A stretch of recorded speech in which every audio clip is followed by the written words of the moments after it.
Assalamualaikum warahmatullahi wabarakatuh. Kembali lagi di channel Lebung Berani, channel yang membahas hobi memelihara ikan hias. Baik, pada video kali ini saya ingin berbagi pengalaman kepada teman-teman sekalian bagaimana cara saya menjaga kebersihan serta kejernihan dari air akuarium ikan mas koki saya. Baik, sebelum kita lanjut kepada pembahasannya, ada baiknya klik subscribe, like, komen, dan share agar channel Lebung Berani dapat berkembang dan terus menginspirasi teman-teman sekalian. Ambil sisi positif dari video ini, sisi negatifnya silakan dibuang. Baik teman-teman, kita lanjutkan ke pembahasannya. Di sini saya mempunyai akuarium 75 cm dengan lebar 35 cm dan tingginya 35 cm. Di dalam akuarium saya ini berisi ada beberapa jenis ikan, yaitu yang pertama yang paling banyak yaitu ikan mas koki ya, sekitar 15 ekor, kemudian ikan Sumatera 2 ekor, ikan manfish 2 ekor, kemudian ikan botia 1 ekor, ikan kapiat 1 ekor, dan ikan sapu-sapu, dan 1 ekor lagi ikan cere teman-teman. Kebetulan kemarin ada 1 di kolam, saya masukkan aja di dalam akuarium. Jadi di sini pokok pembahasannya yaitu bagaimana cara saya menjaga kebersihan dan kejernihan dari air akuarium saya. Mungkin saya rasa akuarium saya ini kalau diberi nilai 90 lah ya, untuk kebersihan dan kejernihannya. Di sini saya akan membeberkan atau menjelaskan berdasarkan pengalaman saya teman-teman, bukan saya mengambil dari pengalaman orang lain. Ini real berdasarkan pengalaman saya. Untuk menjaga kebersihan dan kejernihan air akuarium, yang pertama yaitu kita harus menentukan besaran pompa akuarium yang kita gunakan di akuarium kita. Nah, seperti saya ini akuarium 75 cm ini saya menggunakan pompa powerhead yang daya hisapnya itu 1600 ya liter per jam. Ya, ini mereknya terserah ya teman-teman ya, banyak di toko online dan juga di toko akuarium banyak sekali. Ini saya menggunakan 1600. Nah, pompa ini biasanya digunakan untuk akuarium 75 cm, 85 cm sampai dengan 100 cm atau 1 meter teman-teman. Jadi daya hisapnya kuat sehingga memungkinkan ya sedotan airnya lebih kencang teman-teman. Nah, itu yang pertama, faktor yang pertama, daya hisap dari pompa akuarium itu menentukan bersih atau tidaknya air di dalam akuarium. Jadi dalam 1 jam itu perputaran airnya sangat cepat sekali. Nah, jadi kotoran yang tersedot oleh powerhead itu akan mengendap di filter kita. Nah, itu faktor yang pertama. Faktor yang kedua yaitu filter, media filter serta filter yang kita gunakan. Jadi di akuarium 75 cm saya ini saya menggunakan filter yang saya buat sendiri teman-teman. Kalau saya menggunakan filter tarang juga bisa, filter kaca juga bisa, namun saya membuat filter sendiri supaya nanti saya tidak mengeluarkan banyak biaya teman-teman. Kalau kita membeli filter kaca kan untuk akuarium 75 cm ini hampir sama harganya dengan akuarium 75 cm. Jadi ada baiknya saya berkreasi menggunakan toples bekas membuat filter di akuarium 75 cm. Oke, saya akan perlihatkan filter yang saya gunakan untuk akuarium saya. Nah, inilah teman-teman ya filter yang saya gunakan untuk akuarium 75 cm saya. menggunakan toples bekas jajanan ya teman-teman ya. Ini saya buat 2 lapis. Nah, untuk susunan media filternya yang pertama yaitu busa Dacron, kemudian busa Greenwald, arang, kemudian ijuk, dan bioring dan biobal. Itu saja teman-teman. Nah, kenapa filter atau besaran filter itu dapat mempengaruhi kejernihan dari air akuarium kita teman-teman?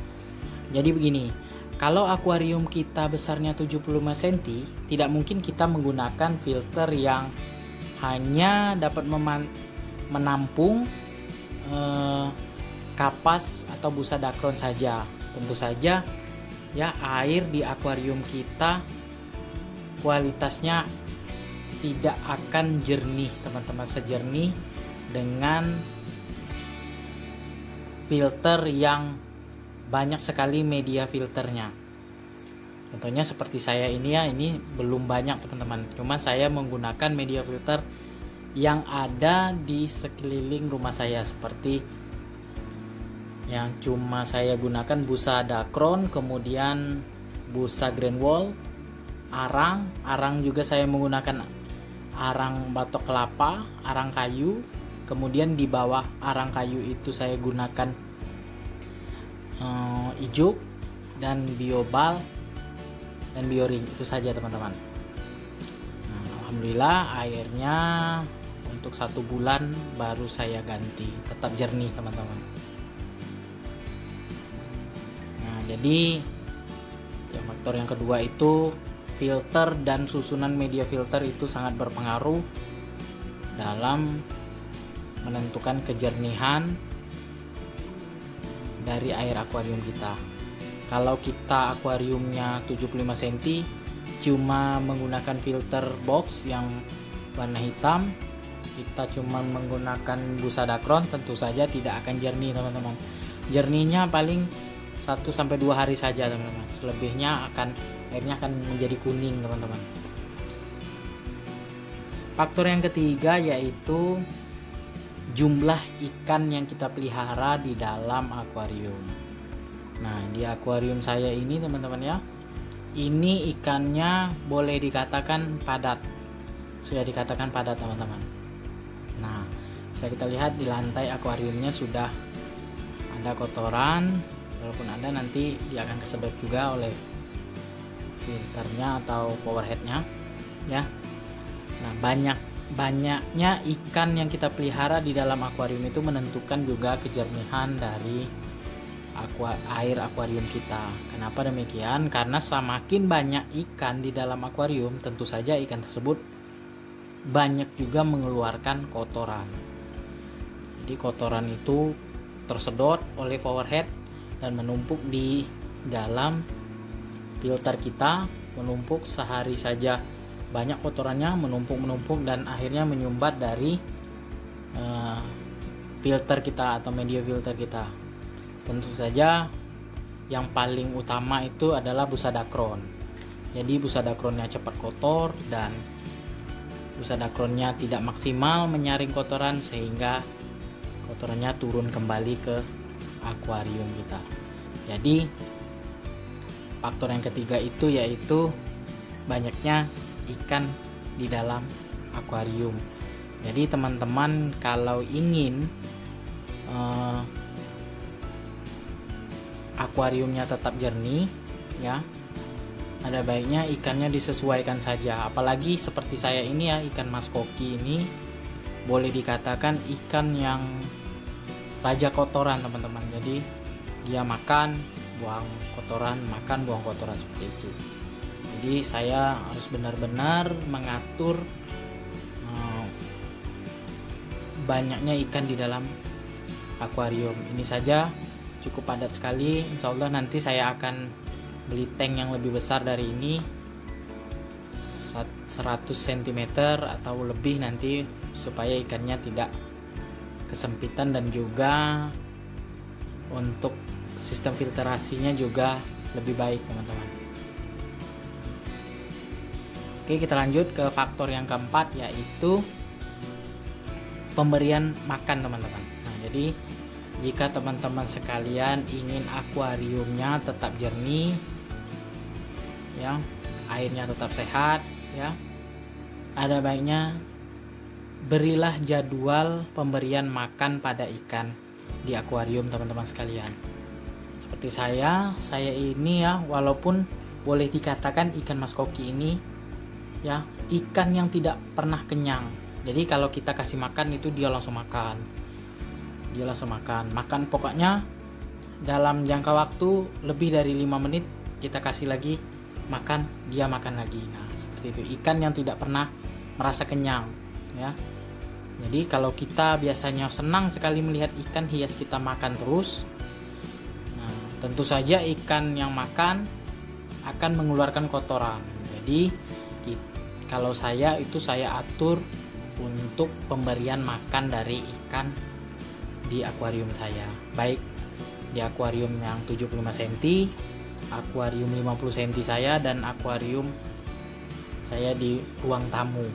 Jadi semuanya ikan yang koleksi saya di rumah ini saya atur untuk makannya, supaya kualitas air di akuarium itu tetap terjaga kejernihannya.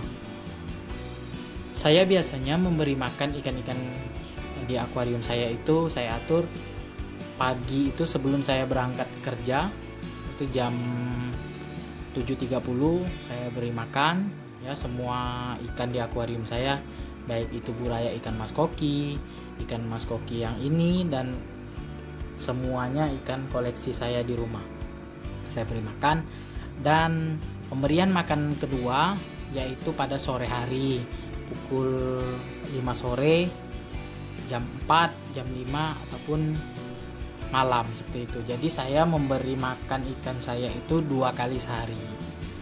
Sebelumnya saya belum ada pengalaman, jadi saya itu kapan saya mau saja memberi makan. Jadi pagi saya kasih makan, siang saya kasih makan, kapan saja saya kasih makan. Jadi itu berpengaruh kepada kebersihan airnya, kebersihan dan kejernihan air akuarium saya.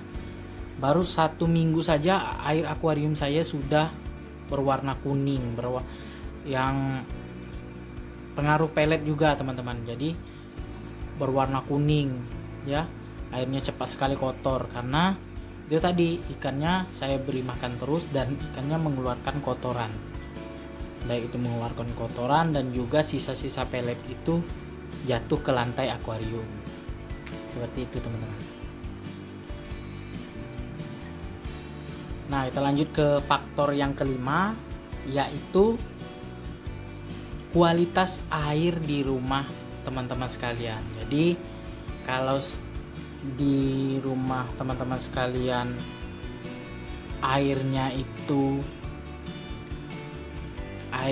kurang jernih ya, ada juga di daerah-daerah tertentu itu airnya kurang cocok untuk air akuarium. Jadi mengisi air akuariumnya menggunakan air galon ataupun air pump gitu ya, daerah kami. Kalau saya alhamdulillah saya mengisi air akuarium saya menggunakan air sumur teman-teman. Air sumurnya juga kualitasnya bagus, jernih, dan juga tidak menyebabkan ikan saya mati. Jadi faktor yang membuat air kita itu tetap jernih juga kualitas air yang kita gunakan untuk mengisi air akuarium kita teman-teman. Itu. Baik teman-teman, itu saja sih pengalaman saya bagaimana cara saya menjaga kejernihan, kebersihan dan kesehatan air akuarium saja. Sebelum saya akhiri video ini, ada baiknya dukung terus channel Lebung Berani dengan cara subscribe, like, komen, dan share agar channel Lebung Berani dapat berkembang dan terus menginspirasi teman-teman sekalian.